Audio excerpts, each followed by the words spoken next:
Radio, your station for up-to-the-minute news and intelligent, interactive, and engaging conversations. 96.9 FM. The views and opinions of the hosts and guests are their own and do not necessarily reflect the views of the management and staff of Guardian Radio.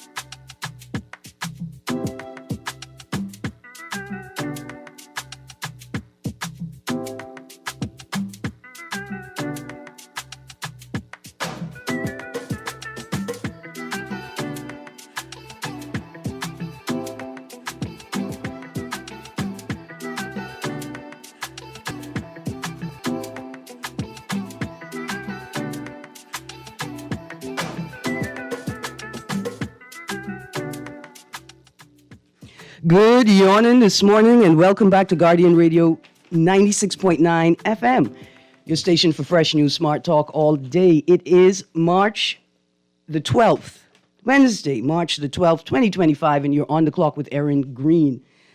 And I'm glad to be here. We are celebrating the last days of winter. I hope you all are enjoying this cool weather.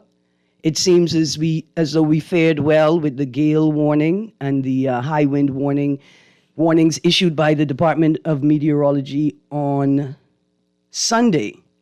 You know what else is here? The 2025 CONCACAF Beach Soccer Championship is here. Matches kick off daily from 2 p.m. at Malcolm Park Beach Soccer Stadium, and Team Bahamas takes the sand at 8 p.m.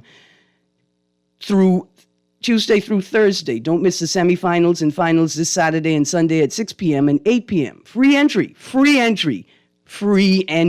Big energy and non-stop excitement. Let's go, Junkanoo Beach boys. I got a rundown of last night's game, Bahamas versus Panama.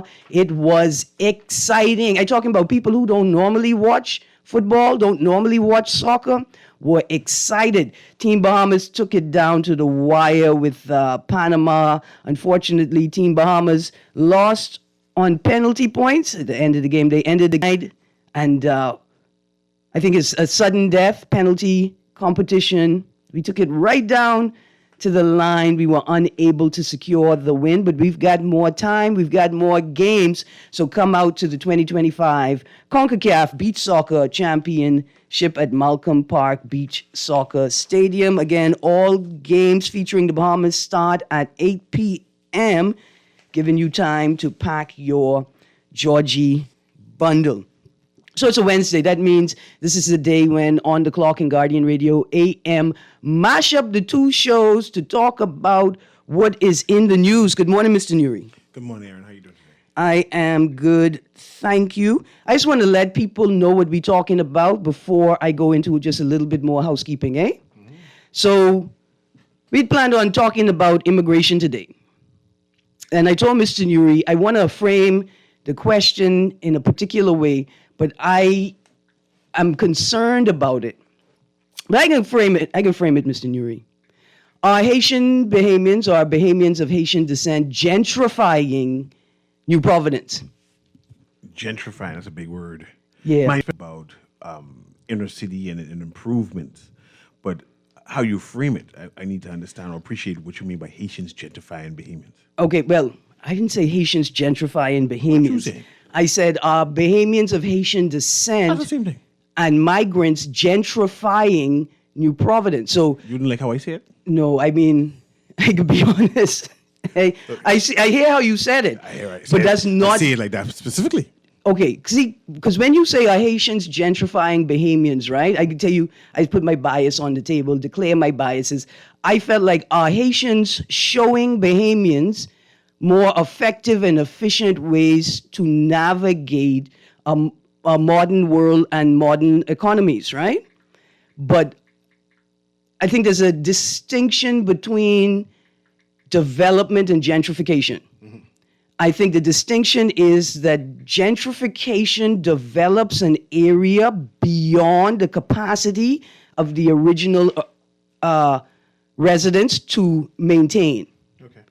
Right? So development is how your community grows with you in it, and you continue to grow like with your community. But gentrification is developing a community with the intention, right? Like you know that at the end of the project, the people who originally lived there are unlikely to be able to afford to live there now, right? So that's the framing of it. But before we get there, Mr. Nuri, how come you didn't tell me that QC Comets are the BAISS track and field champions of 2025? Yes, they are. And I see what you're trying to go there because you knew exactly who won. But because you were in Greene and you come from that school, you're just trying to rub it in. No, I just wanted to know why you didn't tell me. The whole world knows. No, because I was waiting just in case somebody came back and say we retabulated the numbers and unfortunately QC did not win. This is not junk. I wanted to be certain. QC won by like 40 points. It ain't no close call. They win. I'm prone to carry on like a fool about it, but I wanted to make sure. Do you know how many championships that QC owns now? Titles? Okay, I know that. What I do know is that I think SAC carried all the titles since the last time QC took it. Just guess a number. How many times do you think QC won a championship, BAISS championship? Okay, if SAC have 17, then QC have 12. No. Okay. So SAC have like 30. Okay, so if SAC have 30, Okay. then QC have Okay, let me 22. Let me reframe it. Yeah, At one point in time, SAC won all, every last one from the beginning. from the beginning. I mean, There's some dispute that St. John's won one, right? But in the main, SAC won all, and then St. John's with the dispute, right? And then QC happened to break the streak. right. So now I would say SAC won 30. Then you now realize this last 10 years I'm talking about. Yeah, SAC, I think is it pre-COVID? Yes, everything is pre and post-COVID from then. Right, so I think, Less than 5 years. so pre-COVID, I think SAC had the streak, maybe, and they won like 9 in a row or something like that. Okay. And then QC came down like a comet just now and boom. But long and the short, QC, Queen's College, the Methodist school, has 4 BAISS titles. And that's impressive. And how many SAC have? I need to confirm. You say 30? Almost, definitely That's all right, 30. because 7.5 times 4 is 30. Yeah. We try to take the other championships. You know, we could take the math one. See, I think we could stench on that and say we could take the math championship at QC. Yeah, and SAC is celebrating 80 years of being Excellence. Let's just say excellence. And I think QC is about to celebrate. We just celebrated 135 years. Nice, Yeah. nice. I think we celebrated As a school? 135. 135 Yeah. years? Wow, that's a lot. I think it's the 135th anniversary. Okay. I mean, they old. Yeah, they all. You remember before King Hatchet was a hammer? Remember that? I mean, when certain people wasn't allowed to go to school? Yeah. Okay. I mean, from way back Way then. back, yeah. Yeah. Remember the listener who sent us the letter to read Yes, on air? yes. I got to get back in touch with him because he shared a beautiful, story about that moment of integration. So I got a text there that says, SAC has 31. See? QC has 4, so we still the greatest. Yes. But 4 is a lot. I mean, texter, 4 is a lot.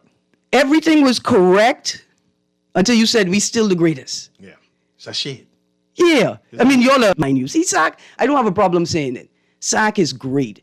And you know what SAC has provided for the whole Commonwealth of the Bahamas? They have provided a number of models, right? First of all, SAC has been teaching us how to grow a culture of appreciation for education, right? That's the first thing. Through its alumni association, SAC has shown the value of community, right? And the value of organizing as community. I think that's fabulous as well. So I love to highlight SAC. I was about to say the beautiful things about SAC, but I don't mean to say that. I like to highlight SAC because SAC is a beautiful thing. I don't want to make no distinction like people think I diss in SAC. So the text says, good morning, Erin. Where does one park to go to the soccer field? Okay, so as you're approaching the restaurant, Green Parrot, it'll be on your left-hand side on East Bay Street, right? There is the entrance and exit to Green Parrot. Then there's the entrance to the Defense Force unit there. And there's either in that entrance or there's another entrance that'll take you to the stadium, and there's parking in front of the stadium.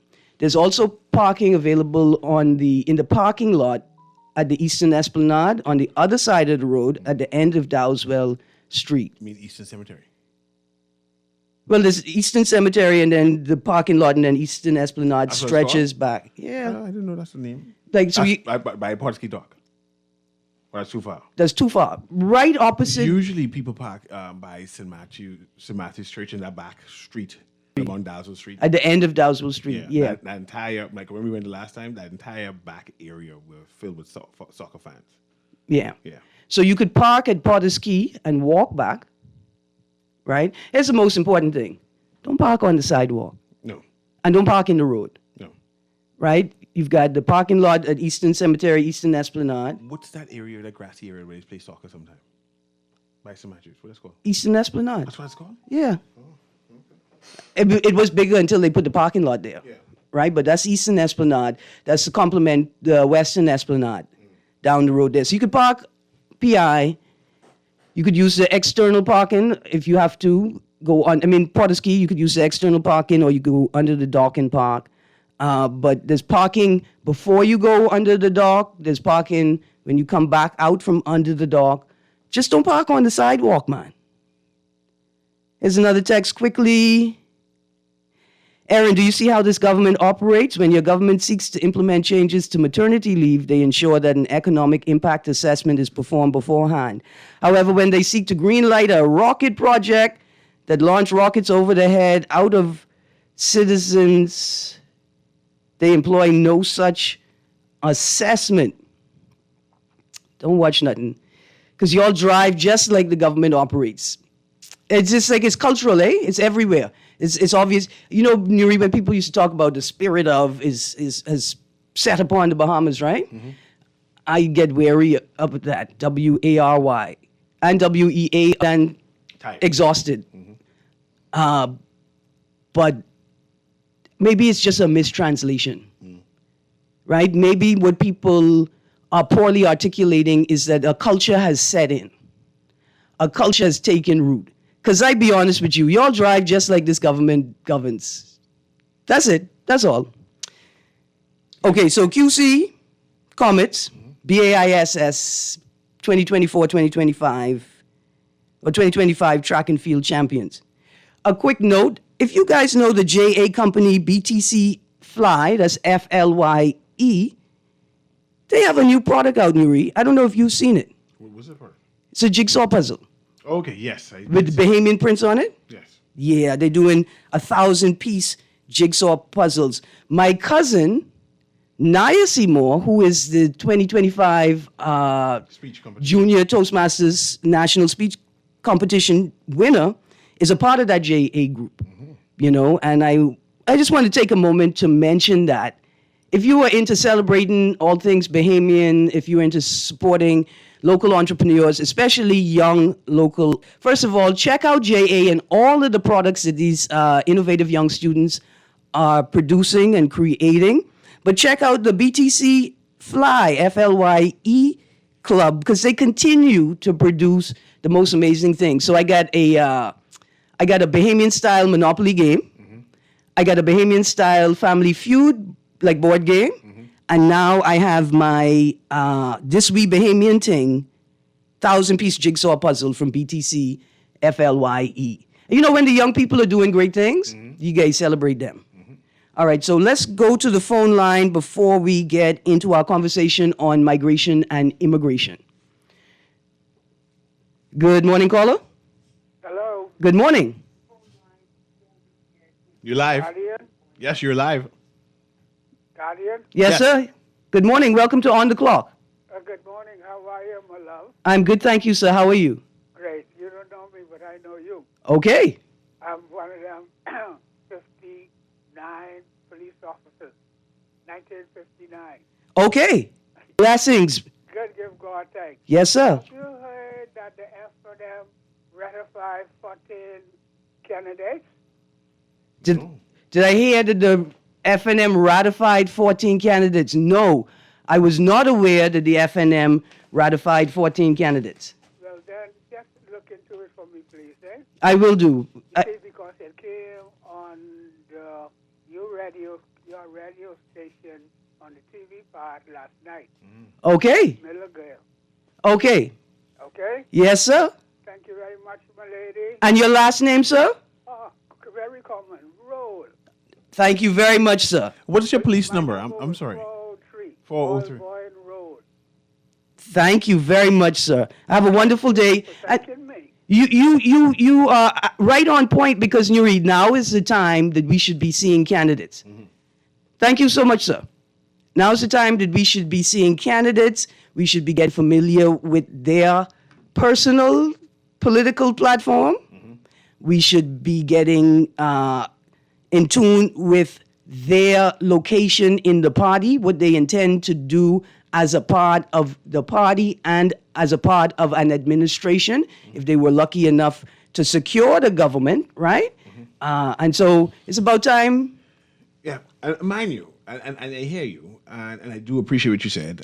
Recently, I reached out to the chairman of the COI, Yeah. which is not like me, right? Right, and I said, usually I don't entertain third parties, but I would like to hear, since you already ratified all of your candidates, I would like to hear from you, the chairman of the COI. Would you want to come on, make space? Haven't got any responses yet, but I'm still open to speak to the chairman. Yeah. The chairman of the party, because I want to understand the party itself, not necessarily the candidates, their mantra, their goals and objectives. Well, just continue to reinforce and reiterate that it's about the party, right? about the party. It's about the party and governance and not the party and politics. Yes, it's Yeah. about the party. I want to know about the party itself. Yeah, because I could imagine them being very concerned, right? That we're not taking them seriously as a party. That's why. But as I'm invited. saying, yeah. I give them the opportunity.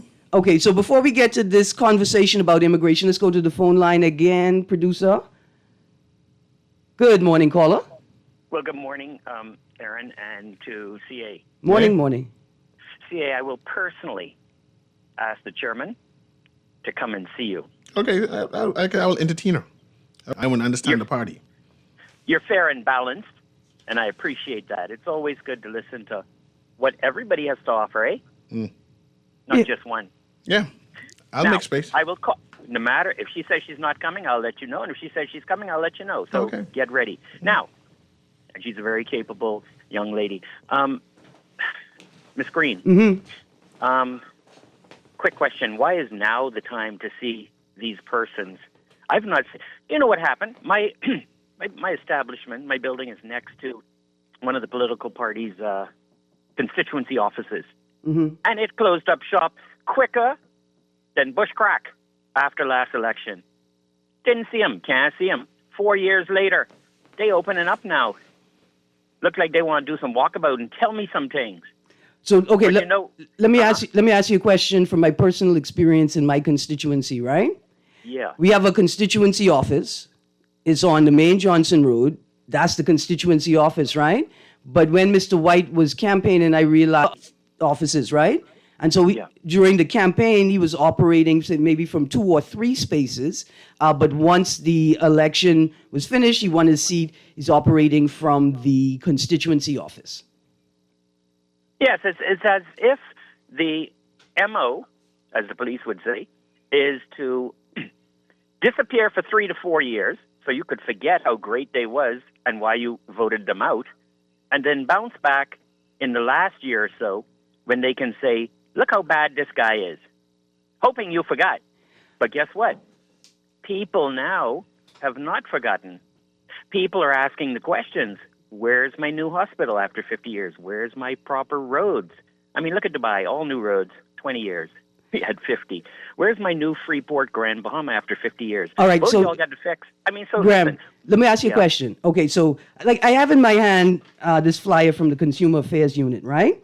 And they're having an event this Friday, March 14th, 2025, at their offices on Tonic Williams Darling Highway. The theme of the event is a just transition to sustainable lifestyles, right? That's a part of the reason why I framed the opening question the way I did. So here's a question I have for you specifically, right? As a member of a political party.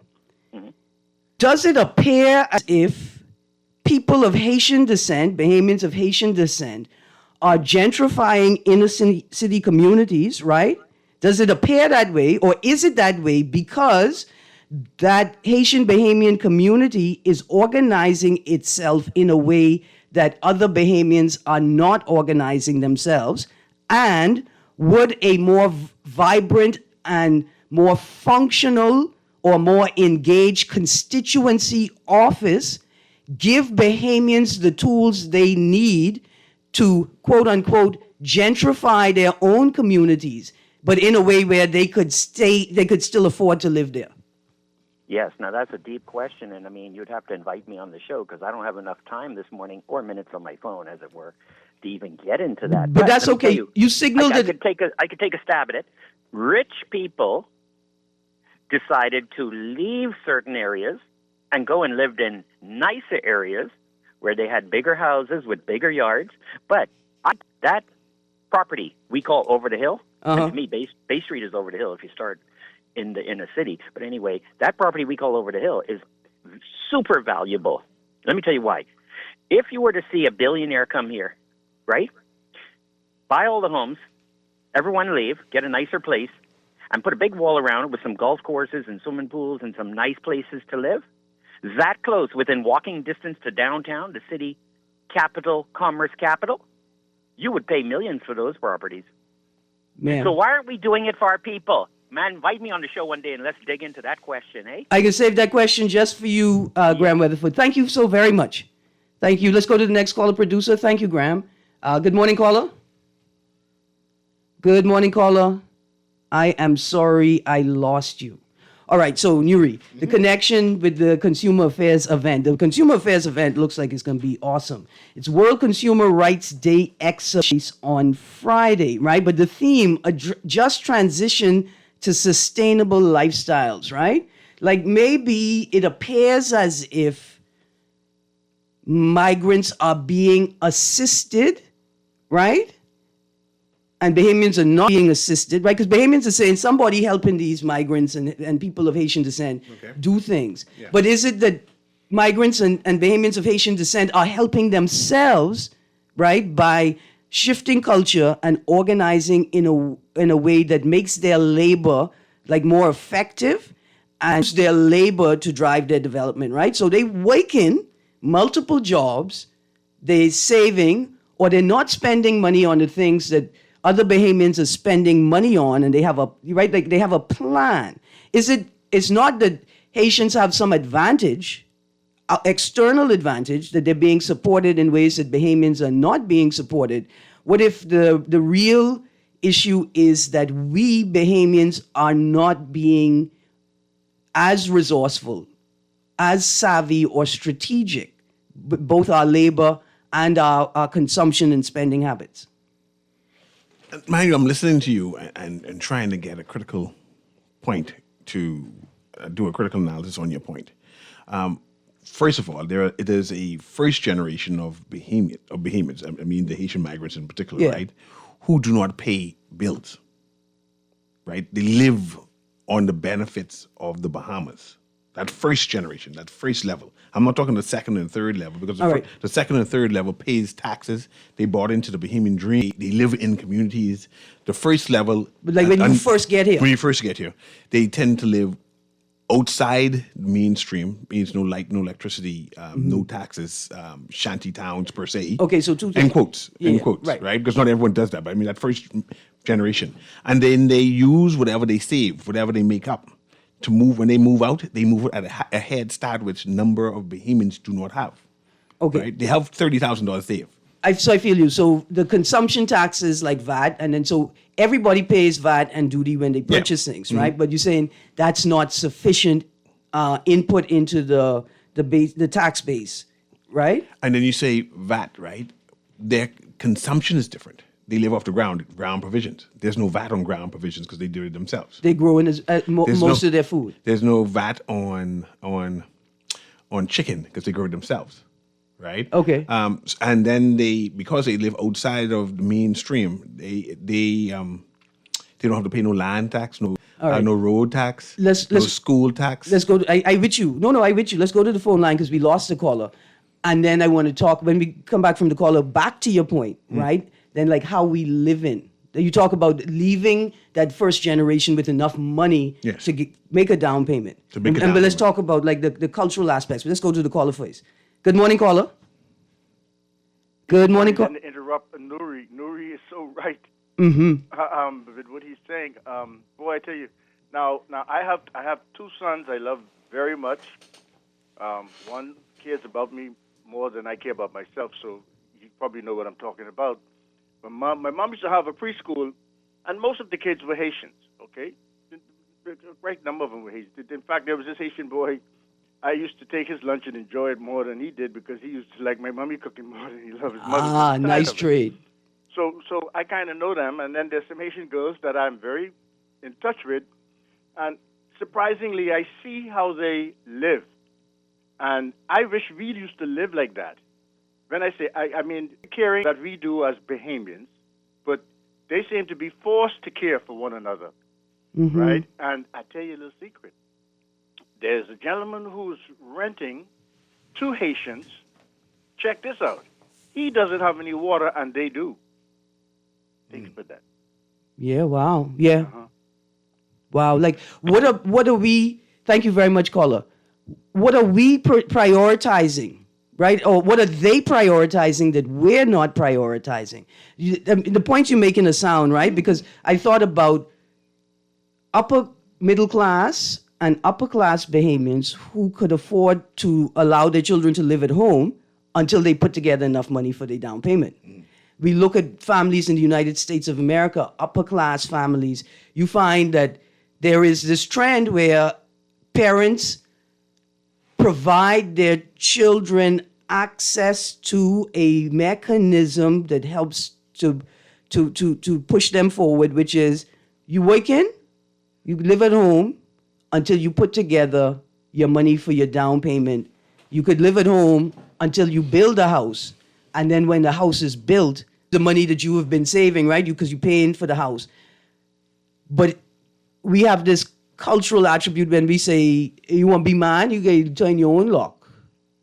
Two women can't live in the same house, right? Are we prioritizing a sense of autonomy in a time when community is the only thing that could save us?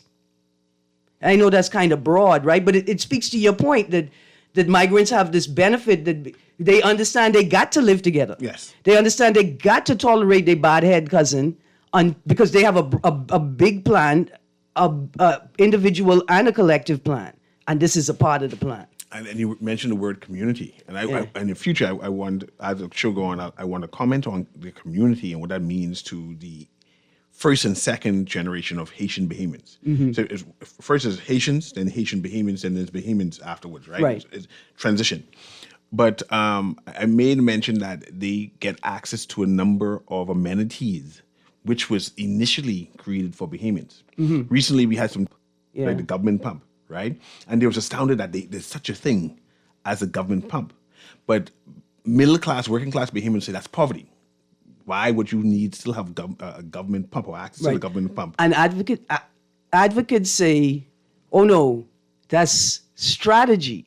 Because, first of all, universal access to water means that people can keep their communities clean. Yes. And so we are reducing the risk of disease spreading because people have access to water and can clean themselves, their homes, their communities. And now we have migrants who transition to the Bahamas, get access to the water or amenities that they wouldn't have gotten at their home, in their home place, right? So they're able to jumpstart because they have so many different amenities, whereas Bahamians would say this is at the bottom. These people take advantage. But I want to make this point. Yeah. Recently, we had a series of arrests when I say arrest, people trying to smuggle out money out of the Bahamas, $100,000 plus, right?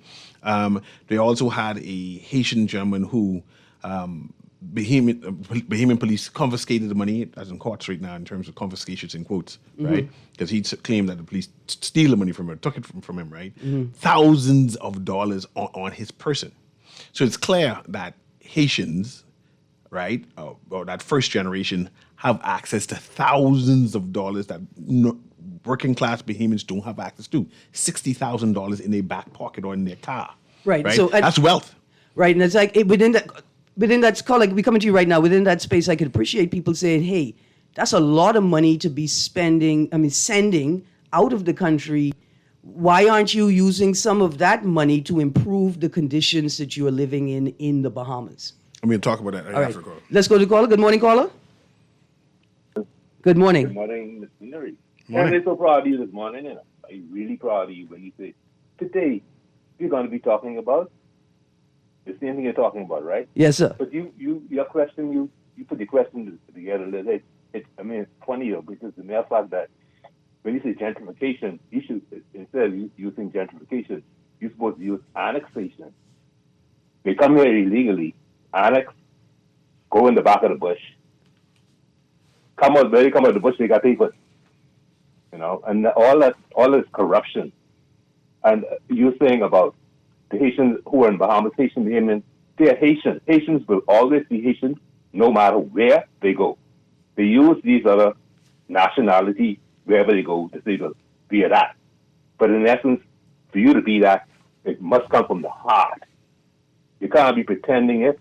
You can't have your flag day and all the time is about Haiti. It ain't about if you can't live in Haiti and you can't even unify in Haiti, and you come into the Bahamas and saying it's unification, that's wrong. You're supposed to unify at home. From your home, whoever the person is, who of your nationality, he's no foreign invader, you know. And I feel like the whole thing is a plot, you know, because Haitians, if they can live together here, why they can't live together in Haiti? I can hear you. Well, thank you very much. I mean, I think that's a very important question. If they could live together here, why they can't live together in Haiti? Who said they're not living together in Haiti? I don't know. That's what the question the man asked. I just thought I would write down the question to think. It's worth thinking about. Because for me, I know what the answer is right away. Go ahead. Because, I mean, the same external forces made to bear in Haiti are not the same external forces made to bear in the Bahamas. But I didn't even want to answer the question. I just thought it was a good question to think about. Plus, migrants community outside of their home country tends to come together. It Right. happens when in the United States, the Bahamian community comes together and strong. So that's expected for the all migrant community. I just saw, imagine an American of Bahamian descent was appointed, I think, as a mayor or a chief position Yeah, in recently. Miramar. Yeah. A woman, female. Yeah. Right? And what struck me was that the people who shared the story referred to her as a Bahamian. Not Bahamian American, but as a Bahamian. Yeah, even though she doesn't have a Bahamian surname. Right, but can she be appointed to the position she received as a non-citizen? You see what I'm saying? And so why is it okay for us to refer to our people in the diaspora as Bahamian, even though she clearly has to have another nationality to achieve that success? But Haitians can't do the same thing here.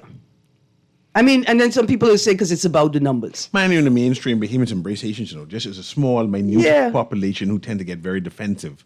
But there's room for Haitians. And my point is this first, second, and third. So I try to distinguish what it is. But in terms of contribution, if you go to Coconut Grove, Angliston, where our cousin name? Glennis Hannah Martin is. The entrepreneurs, the most developed, rapidly growing community who is doing development and investment in that community are Haitians. Or a large number of the stores, convenience stores, barber shops, tailor shops, are owned by Haitian Bahamians. And second generation who have moved out from wherever they were before and to live in more mainstream. They are investing in the Bahamas. They have made the Bahamas their home.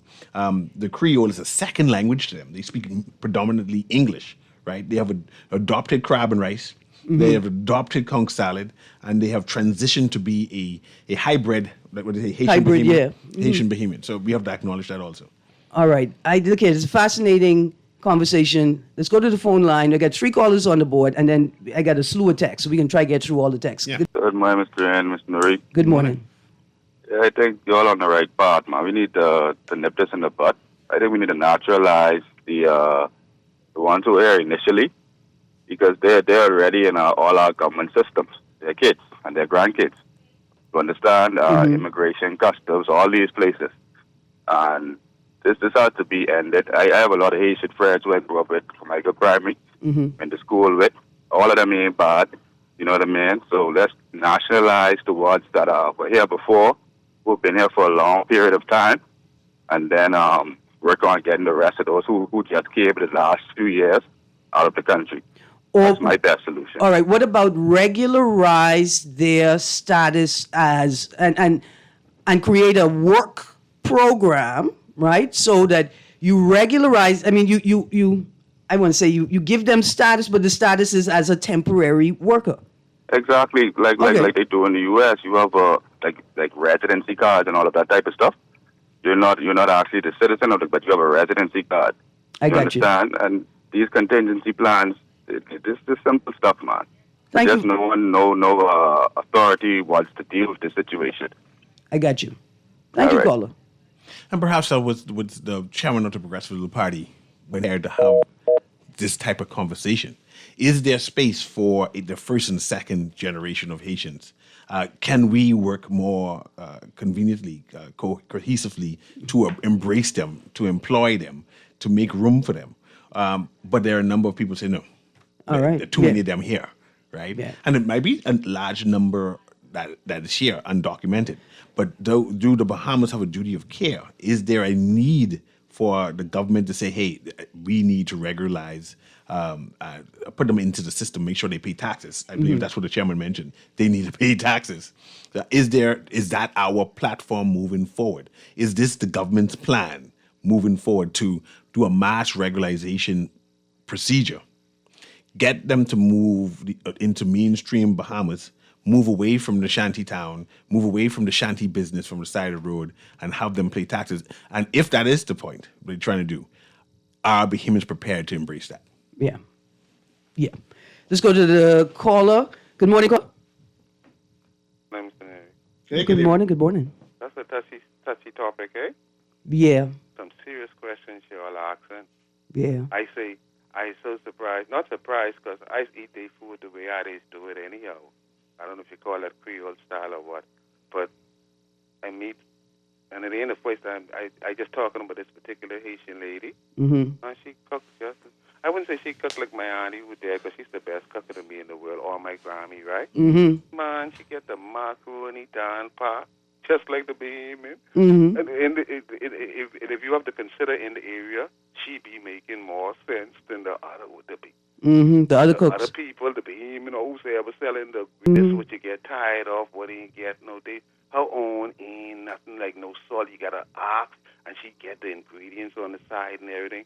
So I hear him asking the question, but space for them and everything, right? But I think someone like her, she's legit.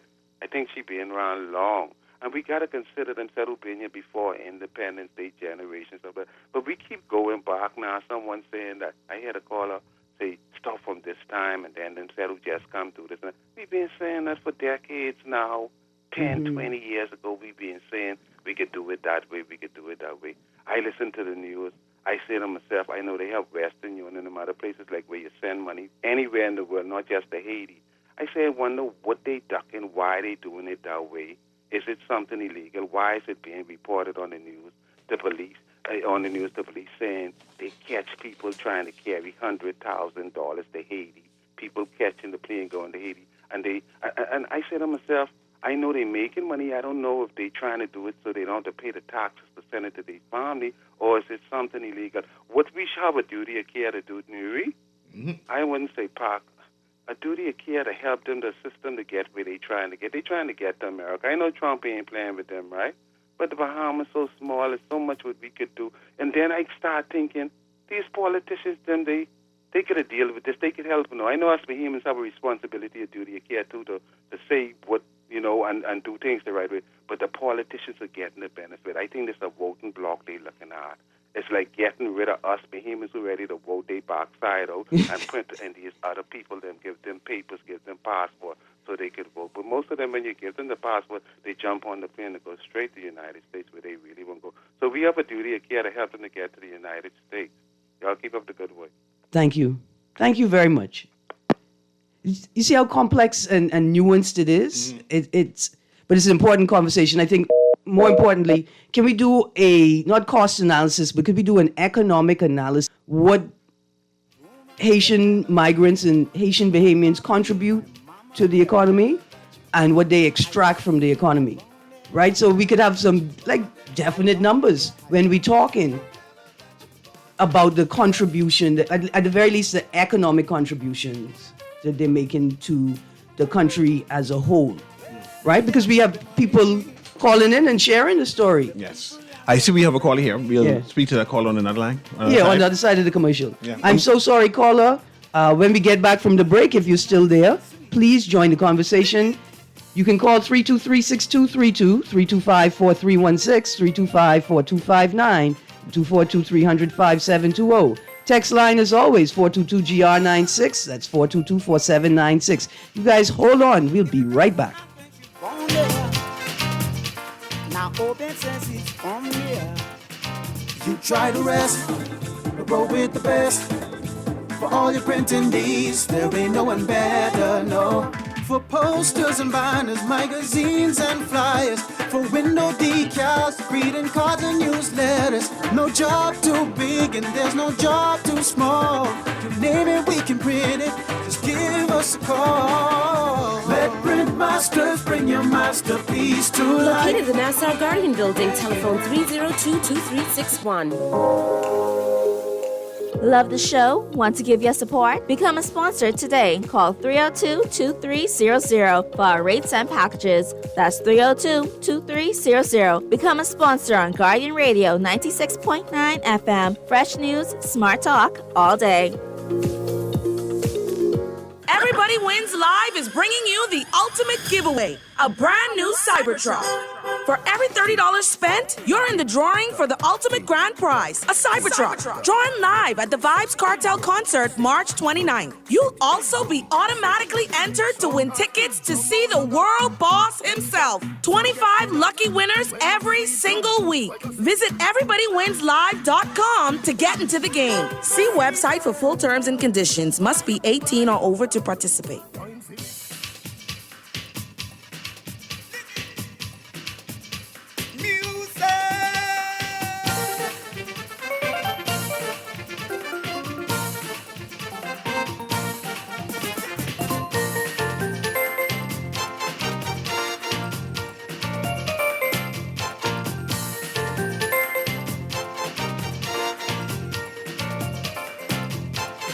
Good morning. Good morning and welcome back to On the Clock with Erin Greene on this Wednesday Man Down Mashup show where Guardian Radio AM joins me, and in the next hour On the Clock will join Guardian Radio AM. Let's go straight to the phone line. Good morning, caller. Good morning, Ms. Greene, and good morning, Mr. Newey. Morning. Yeah, the caller before Papa highlighted some truth, but the last caller was kind of human in his analogy of how to deal with this problem. You know, some of them will have to be sent back. And I don't want Bahamians for 1 minute to forget that, C.A. Newey made a very serious statement.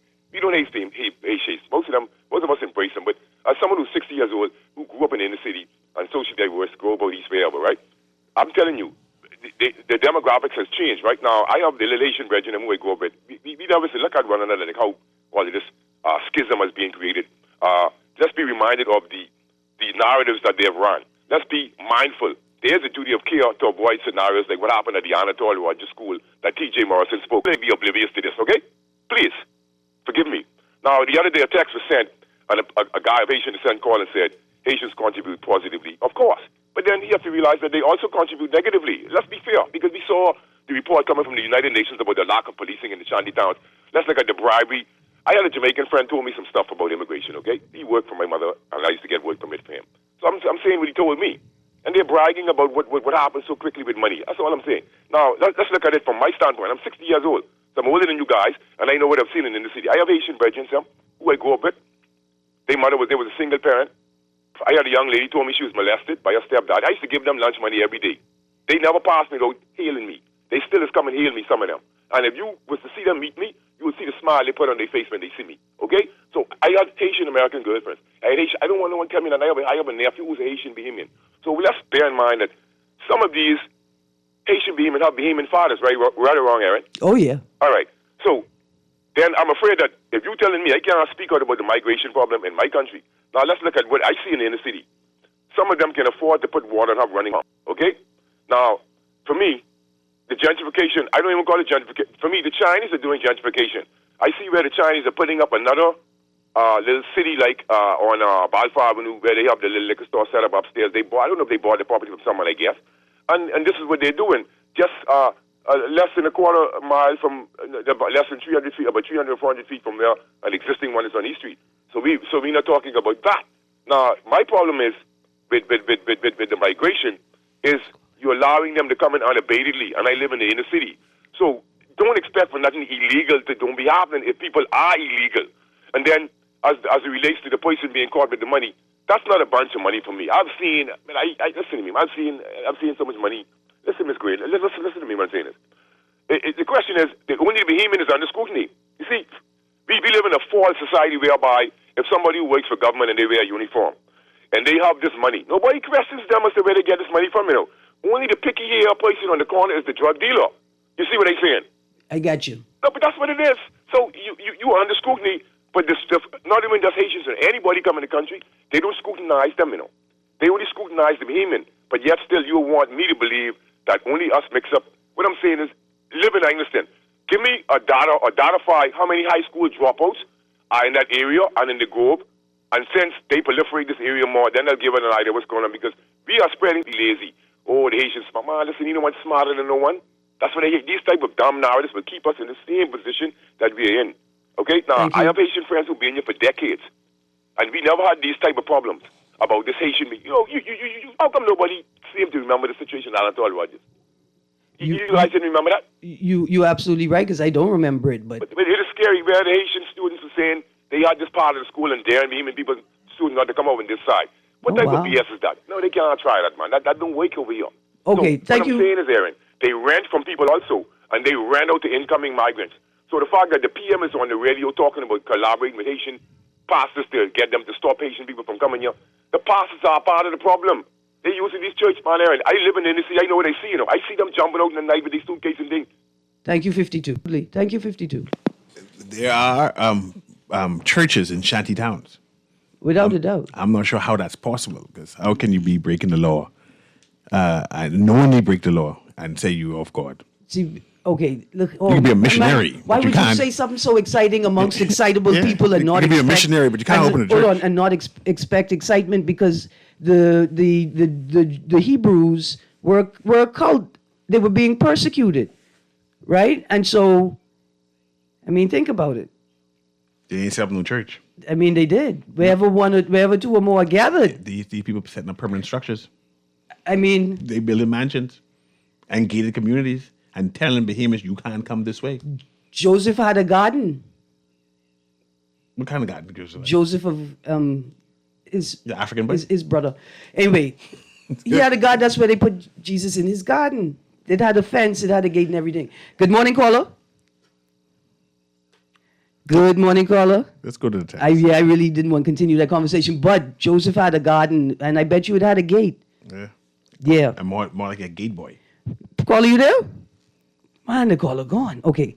Let's get to the text line. The text line was lit up. Good morning to you both. Their CA, in my opinion, ain't going to be nothing happening with immigration or anything else in this country for that matter. It's election. Work done ceased. Another text. These people need to go to their own homeland. Bahamas shouldn't award people who have broken into our country illegally and award them and their children with our citizenship. They need to go home. Here's a big problem, Mr. Nuri. We are conflating systems here, right? Like cultural systems and legal systems. Here's another text. AKA, RCA, what is the difference in first generation Haitians versus first generation Bahamians? Okay, because we don't talk about first generation Bahamians in the Bahamas, right? Like, that's a diasporic thing, right? So, first generation American of Bahamian descent would be not the people who moved to America, but the first generation born in America, right? Both started in poverty without light, etc., and only Chinese, white people, and rich Bahamians engaged in gentrification. The topic is leaning aside because it is without merit. You think the topic is without merit? I don't think the other people thought the topic was without merit. Great show as usual. With all these tariffs on steel, you will never be able to build a house. What climate advocate Philip have to say now about his special SpaceX venture? Now the tiles flaking off. I'm not calling the EPP and giving info on nothing because y'all never consulted the people. All right. You were talking about the Prime Minister texter when you said, Philip, don't do that to me, man. You caused me call the Prime Minister name like that. Next text. So Charlotte Greene will talk about Lincoln Bain, since Lincoln Bain is the party. The location next Graham office was Loretta's own. Okay. Caller. Producer, we have time for the caller? 30 seconds? I'm so sorry, caller, but if you could hold on the line, the conversation will continue on Guardian Radio AM on this Wednesday, the 12th of March, where we're going to mash up the two shows to talk about what's in the news. And just as we go, don't forget CONCACAF tonight at the Malcolm Park Beach Soccer Stadium, and Friday, March 14th, Tony Williams Darling Highway, the offices of the Consumer Affairs Unit, they are having an exhibition for World Consumer Rights Day 2025. I hope to see you all there on Friday. I think I gained. You guys stay tuned. Guardian Radio 96.9 FM.